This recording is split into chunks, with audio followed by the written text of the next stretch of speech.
السميع العليم من الشيطان اللعين الرجيم. بسم الله الرحمن الرحيم. الحمد لله رب العالمين،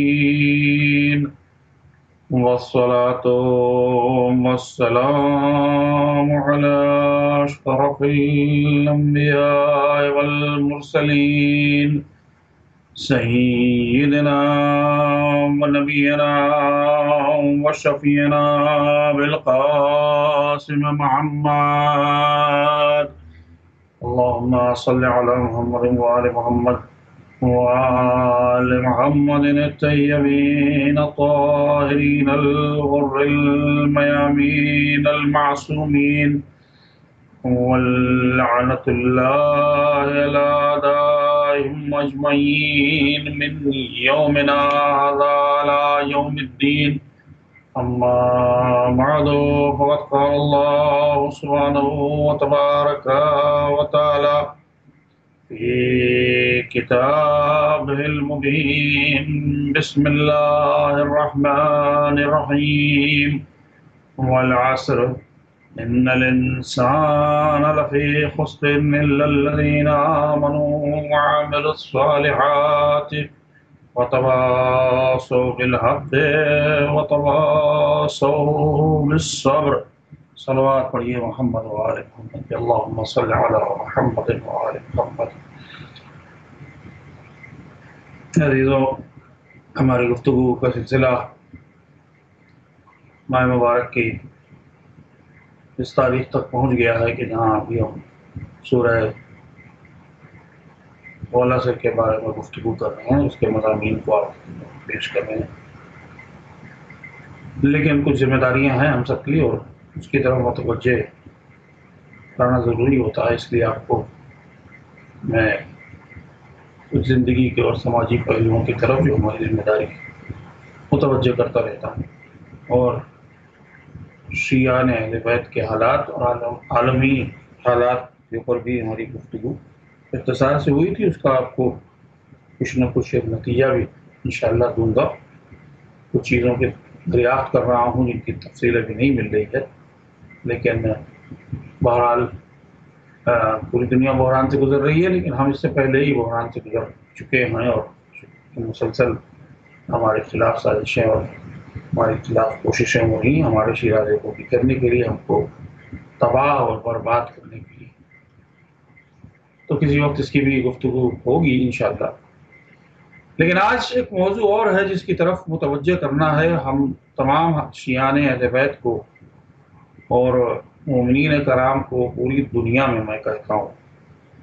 اس میں صرف ایسا نہیں ہے کہ جہاں میں رہ رہا ہوں جس ملک میں وہاں کی بات ہے، بلکہ تمام ملکوں میں یہی صورتحال ہے کہ گزشتہ یا اس سے قبل ہم یہ کرتے تھے کہ جب ماہ سیام آتا تھا تو بڑا اہتمام کرتے تھے، اور اس میں ایک اہتمام یہ بھی ہوتا تھا کہ ہمارے محلے کی جو مسجد ہوتی ہے یا قریبی جو جامع مسجد ہوتی ہے، وہاں افطار کا اور نماز کا اور شبائے قدر میں اعمال کا، مجالس کا اہتمام کیا جاتا تھا. اب چونکہ اس سال وہ نہیں ہو سکے گا تو مساجد میں ویسے نماز باجماعت نہیں ہو پائی، اور سحر اور افطار کا انتظام بھی نہیں ہو سکتا. تو اب ایسی کیفیت میں جو حضرات آپ کو اب تک خدمت دیتے آئے ہیں، یعنی وہ پیش نماز حضرات، وہ امام جمعہ، وہ ذاکرین، وہ علماء جو خاص ایام میں مجالسیں پڑھتے تھے، اس سال وہ یہ خدمت نہیں دے پائیں گے. اگر وہ خدمت نہیں دے پائیں گے تو اس کا یہ مطلب نہیں ہے کہ ان کی طرف سے کوتاہی تھی. اس کا یہ مطلب ہے کہ وہ مجبوری کی وجہ سے آپ تک نہیں آ سکتے، آپ کے شہر میں نہیں آ سکتے، آپ کی مسجد میں یہ خدمت انجام نہیں دے سکتے، کیونکہ حکومت کی طرف سے پابندی ہے یا یہ کہ احتیاط کی ضرورت ہے.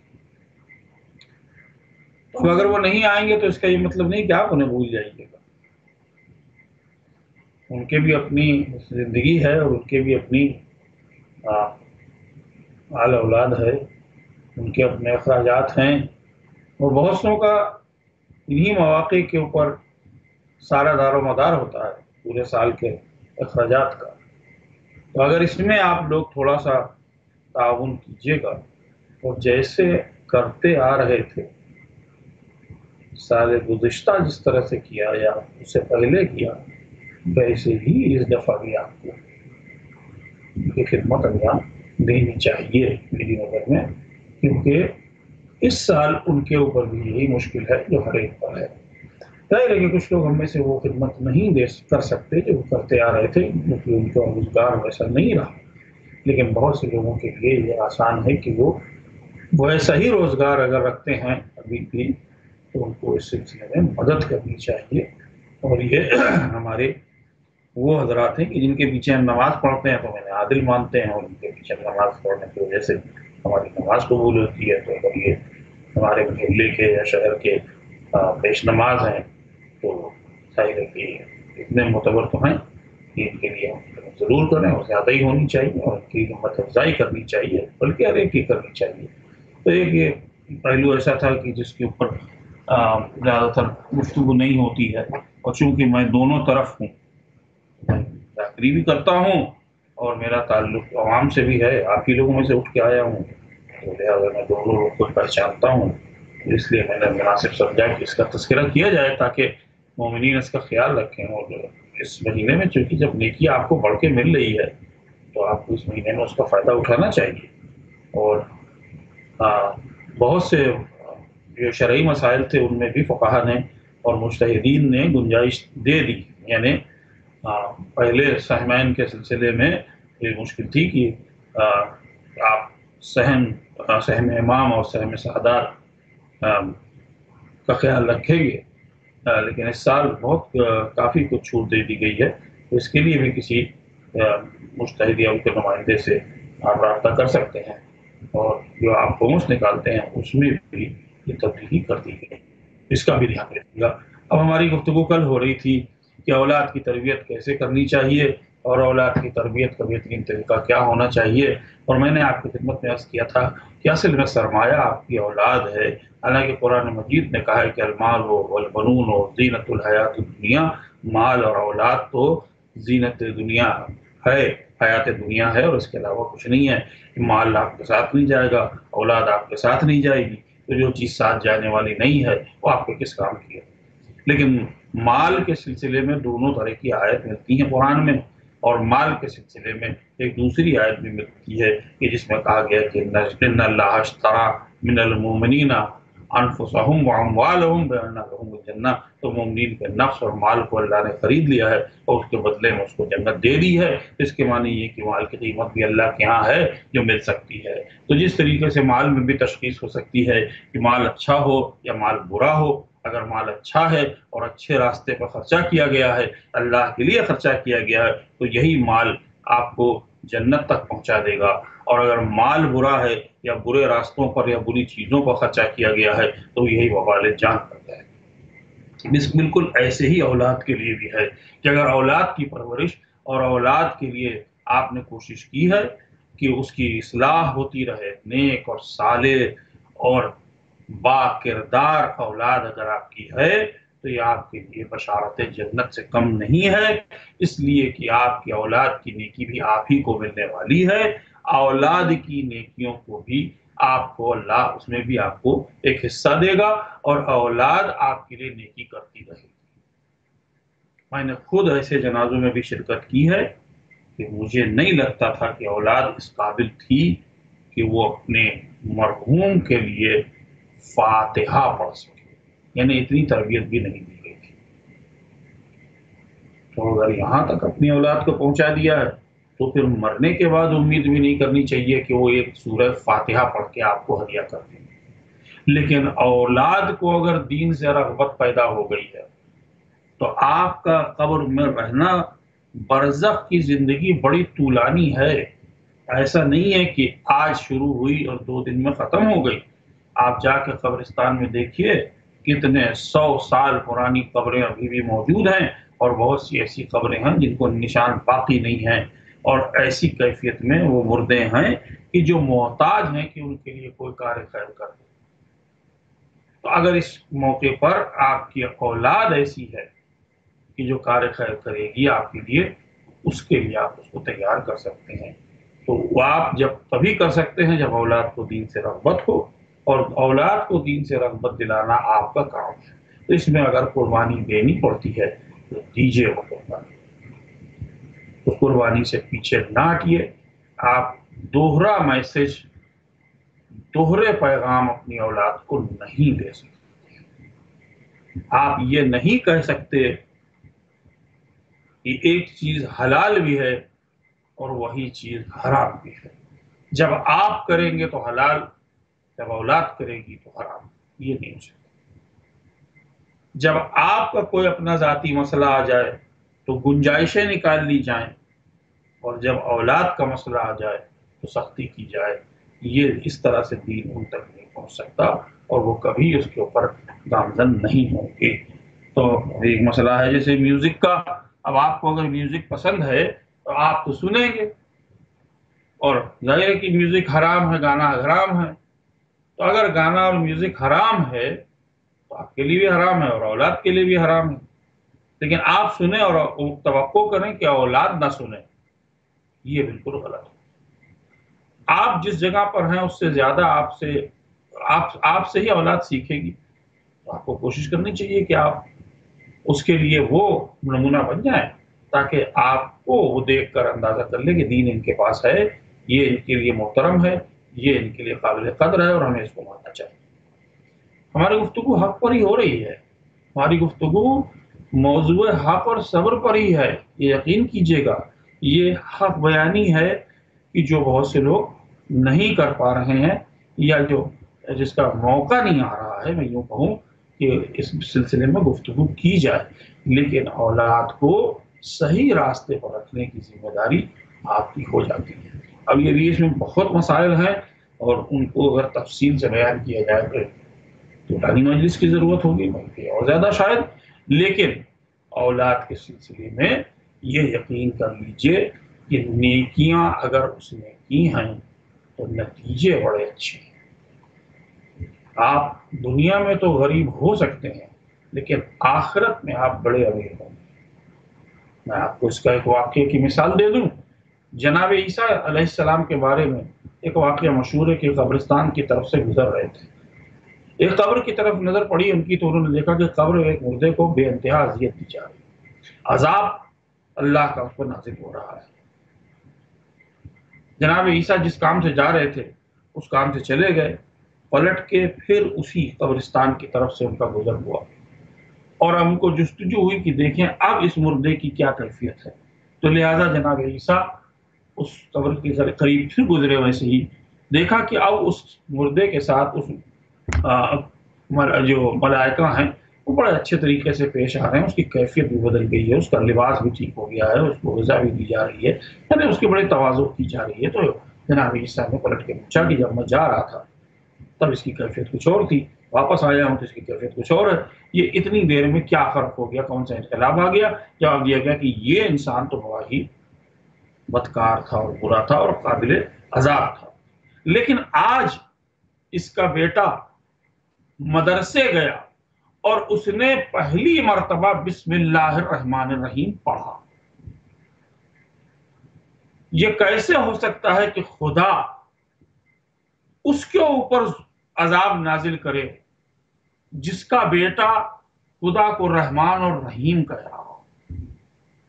اس لیے خدا نے حکم دیا کہ اس کی قبر سے عذاب کو ہٹا دیا جائے اور اس کو عذاب سے نجات دے دی جائے. تو میرا یہی کہنے کا مقصد تھا کہ عقائد درست ہوں اور دین زبردستی نہ دیا جائے، دین محبت کے ذریعے دیا جائے تو ہماری اولاد دین کی طرف متوجہ رہے گی. اب اس میں بڑے بڑے بول دینا بھی آسان نہیں ہے. میرے بھی بیٹے ہیں اور مجھے بھی ڈر لگتا ہے کہ میں کہہ رہا ہوں اور کل خدا نخواستہ انہوں نے کوئی ایسا کام کر دیا کہ جو مشکل ہو جائے میرے لیے، تو ذمہ داری تو کوئی نہیں لے سکتا. لیکن کوشش ضرور کرنی چاہیے، کوشش کرنے کے نتائج بہتر ہو سکتے ہیں. تو اس کی تمہید کے لیے میں نے کہا تھا کہ بچپنے میں، لیکن اصل میں حقیقت یہ ہے کہ جب لڑکا اور لڑکی کا رشتہ ہوتا ہے تبھی سے اگلی نسل کی تمہید طے ہو جاتی ہے، بن جاتی ہے۔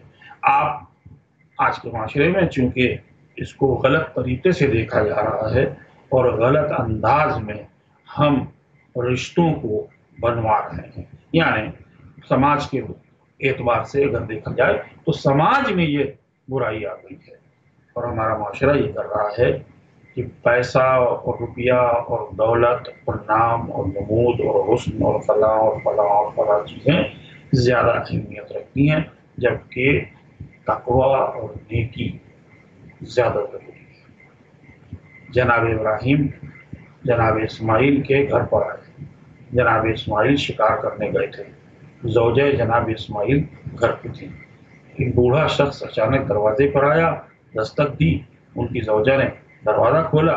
مکے کا واقعہ ہے، جناب ابراہیم باہر تھے، ان کو یہ پہچانتی نہیں تھی تو انہوں نے پوچھا کہ آپ کہاں سے آئے ہیں؟ انہوں نے پوچھا اسماعیل گھر پر ہے؟ جواب ملا کہ نہیں، اسماعیل تو شکار کے لیے گئے ہوئے ہیں اور اسماعیل 3 یا 4 دن بعد ایک عرصے کے بعد لوٹ کے آئیں گے۔ جناب ابراہیم نے پوچھا اچھا یہ حال چال پوچھا کہ گھر کی کیفیت کیا ہے، گزارا کیسا ہے تمہارا، گزر بسر کیسا ہوتا ہے؟ تو جناب ابراہیم کے سوال پوچھنے پر اس زوجہ نے کہا کہ بس کیا بتایا جائے آپ سے، مفلسی کا عالم ہے، وہ کھانے کو نہیں ملتا ہے اور بڑی مشکل زندگی ہے وغیرہ وغیرہ۔ اس زوجہ نے یہ سب بیان کیا۔ جناب ابراہیم کو چونکہ وہ پہچانتی نہیں تھی تو جناب ابراہیم فوراً وہیں سے چل دیے اپنے گھر۔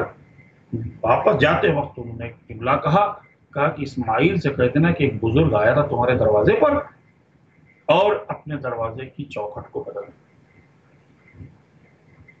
جناب ابراہیم چلے گئے، جناب اسماعیل پلٹ کے آئے، گھر آئے شکار کر کے، اور اس کے بعد ان کی زوجہ نے بتایا کہ آپ گئے ہوئے تھے اور ایک بزرگ تشریف لائے تھے اور انہوں نے آپ کی خیریت پوچھی، حال چال پوچھا، اور وہ آئے اور چلے گئے، بس انہوں نے ایک جملہ کہا کہ اسماعیل سے کہہ دینا کہ اس گھر کی دہلیز بدل دے۔ جناب اسماعیل سمجھ گئے کہ یہ میرے بابا تھے اور یہ حکم دے کے گئے ہیں کہ مجھے اپنی زوجہ کو بدل دینا چاہیے۔ چنانچہ انہوں نے بدل دیا، دوسری شادی ہوئی۔ دوسری شادی ہونے کے بعد کچھ عرصے کے بعد پھر ویسے ہی جناب ابراہیم آئے اور اس دفعہ دروازے پہ دستک کی تو یہ دوسری بیوی تھی۔ انہوں نے دروازہ کھولا، پوچھا، کہا کہ میں ایک بزرگ ہوں، آیا ہوں دور سے سفر کر کے اور میں چاہتا ہوں اسماعیل سے ملاقات کروں، کہاں ہے اسماعیل؟ جواب ملا کہ اسماعیل تو گئے ہوئے ہیں باہر، آپ بیٹھیے آرام کیجیے۔ تو جناب ابراہیم نے پوچھا کہ کیا حال ہے تمہارا، تم لوگ کی گزر بسر کیسی ہوتی ہے، زندگی کیسی ہے تمہاری؟ تو انہوں نے شکر ادا کرنا شروع کیا۔ ان کا کیا کہنا، ارے یہ تو بہت ہی اچھی زندگی ہے اور اسماعیل تو بہت ہی نیک انسان ہے، اللہ کا لاکھ لاکھ شکر ہے کہ ہمارے یہاں کوئی کمی نہیں ہے، اللہ نے ہم کو بہت نعمت سے نوازا ہے، اور وغیرہ وغیرہ بڑی تعریفیں کی۔ جناب ابراہیم رکے نہیں پھر، اور اس کے بعد پھر واپس چلے گئے، لیکن ایک جملہ کہہ کے گئے کہ اسماعیل سے کہہ دینا کہ اس گھر کی چوکھٹ کی حفاظت کرے۔ اس میں ہمارے پاس ایک پیغام ہے کہ رشتے وہ ہونے چاہیے کہ جن سے آپ کے گھر کی عزت بھی بنے اور آپ جن کے حوالے اپنی نئی نسل کو کر سکیں۔ اگر نئی نسل کی ذمہ داری وہ لوگ لے سکتے ہیں تب آپ کو ان ایسے رشتے بنانے چاہیے۔ اس میں دولت، ثروت، پیسہ، نام، نمود کوئی چیز نہیں آتی۔ معیار ہونا چاہیے کہ کتنے بہتر شیعہ ہیں اور کتنے بہتر محب اہل بیت۔ باقی سارے مسائل کو حل کیا جا سکتا ہے زندگی کے، دولت اور روپیہ اور پیسہ اور تنگی اور روزی، یہ تمام چیزیں درست ہو سکتی ہیں۔ میری گفتگو آج دورانی اسی موضوع پر ہو گئی، حالانکہ میرا ارادہ نہیں تھا، لیکن چونکہ حق سے وابستہ ہم ہیں اور حق اور صبر کی تلقین کرنے کے لیے ہم سے کہا گیا، تو یہ حق کی تلقین ہے کہ ہم حق کے راستے سے بھٹک نہ جائیں۔ اگر غیر مذہب میں شادی کی گئی ہے تو امکان ہے کہ ہم اپنے نیک راستے سے ہٹ جائیں۔ اگر میں نے عرض کیا تھا کہ 50-50 چانس ہے، یا تو وہ مسلمان شیعہ رہے گا بچہ یا بچی، اور یا نہیں۔ اگر نہیں ہے تو معاملہ بالکل ختم ہے۔ اب آپ سمجھ سکتے ہیں کہ اگلی نسل کا کیا ہوگا اور اس کے 3 نسل کے بعد کیا ہوگا۔ کیا آپ کا دین ان کے پاس رہے گا؟ کیا آپ کی تہذیب، تمیز، محبت اہل بیت آپ نے برقرار رکھی اپنی نئی نسل میں؟ یہ سوال آپ سے ہے۔ تو محبت کرنا اور محبت میں تمام کام انجام دینا یہ ایک ذمہ داری ہے۔ دوسری ذمہ داری ہے کہ اس کو ویسی ہی بلکہ اس سے بہتر انداز میں نئی نسل تک پہنچا دینا۔ یہ ہمارا سرمایہ نہیں ہے، یہ سرمایہ نسلوں سے ہم تک آیا ہے اور نسلوں تک اسے جانا ہے۔ تو اس میں کوئی تبدیلی، کوئی تغیر نہ پیدا ہو، بلکہ ہم بہتر اور خالص طریقے سے اس محبت کو بھی اور اپنے دین کو اور ایمان کو اپنی نئی نسل تک پہنچا دیں گے، تب ہم نے حق ادا کیا۔ اگر ہماری وجہ سے وہ نہ پہنچا تو ذمہ داری بھی ہماری۔ تو اب یہ ذمہ داری ہو جاتی ہے کہ پاک اور پاکیزہ نسل کو اپنے بعد چھوڑ کے جائیں، اور جہاں ایسا نہیں ہو پا رہا ہے وہاں فکر ہوتی ہے۔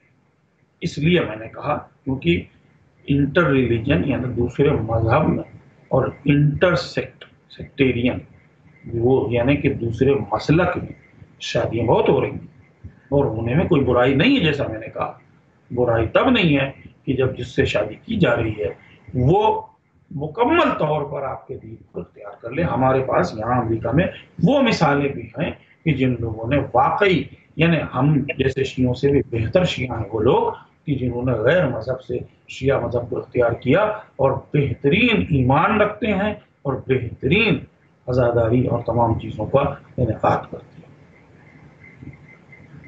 تو اس لیے ضروری ہے یعنی وقتی طور پر اس طرح کا کوئی فیصلہ کرنا نقصان دہ ہو سکتا ہے اور نسل کو بچانا زیادہ ضروری ہے۔ اور اگر آپ نے اس کو بچا لیا ہے تو آپ اندازہ کیجیے کہ آپ نے بہت بڑی خدمت کی ہے، کیونکہ فوج خدا میں آپ نے مجاہدین کا اضافہ کیا ہے، کمی نہیں کیا۔ آج کی جو فوج خدا ہے وہ اسی کا نتیجہ ہے، ورنہ لبنان میں جہاں 2-2.5 ملین شیعہ ہوں کوئی بہت بڑی تعداد نہیں ہے ان کے پاس کوئی بہت زیادہ دولت اور پیسہ بھی نہیں، تیل کا خزانہ بھی نہیں۔ کل آبادی جو لبنان کی ہے اس کا تقریباً یہ 40-50% ہیں، ان میں بھی سب کے سب ایبل باڈی نہیں ہیں، یعنی سب کے سب مضبوط اور قوی نہیں ہیں، عورت بھی ہیں، بچے بھی ہیں، بزرگ بھی ہیں۔ تو بچی جو آبادی اس میں ایک گروہ پیدا ہوا ہے۔ لیکن اگر ہم، میرا اپنا ذاتی تجربہ ہے، ملاقات حج پر بھی ہوتی ہے، دوسری جگہوں پہ ہوتی ہے، اگر آپ ان کو دیکھیے تو ایمان کی منزل میں اگر آپ انہیں دیکھیے گا تو شاید وہ ہم سے بہتر ہیں اور بہت بہتر ہیں۔ اس کی وجہ یہ ہے کہ ان کی تربیت، جس آغوش میں انہوں نے تربیت پائی ہے، وہ آغوش کو انہوں نے پاک و پاکیزہ رکھا ہے۔ انہوں نے سماج میں برائیوں کو آنے نہیں دیا ہے اور معاشرے کی اصلاح مسلسل کرتے رہتے ہیں۔ یہی جبل عامل ہے لبنان کا کہ جو شیعت کا پہلا مرکز تھا، کہ جہاں سے شیعت کے علوم کے فروغ کا سلسلہ شروع ہوا ہے، جہاں مدارس شروع ہوئے ہیں۔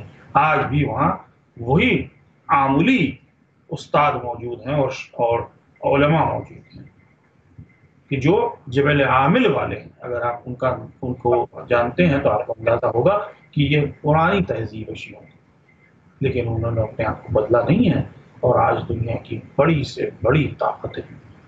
حد تو یہ ہے کہ 2006 میں سب سے بڑی طاقت جو دنیا کی مانی جاتی ہے، اس کے علاوہ 17-18 یورپین اور عرب طاقتوں نے مل کر ان کو اکھاڑنے کی کوشش کی، لیکن جس کے قلب میں اللہ پر توکل ہو اور ایمان محمد و آل محمد ہو اور جو علی ابن ابی طالب کے دامن سے وابستہ ہو، اس کو کوئی اکھاڑ نہیں سکتا اور ختم نہیں ہو سکتا۔ اس کی مثال انہوں نے پیش کر دی اور نتیجہ یہ ہوا کہ خود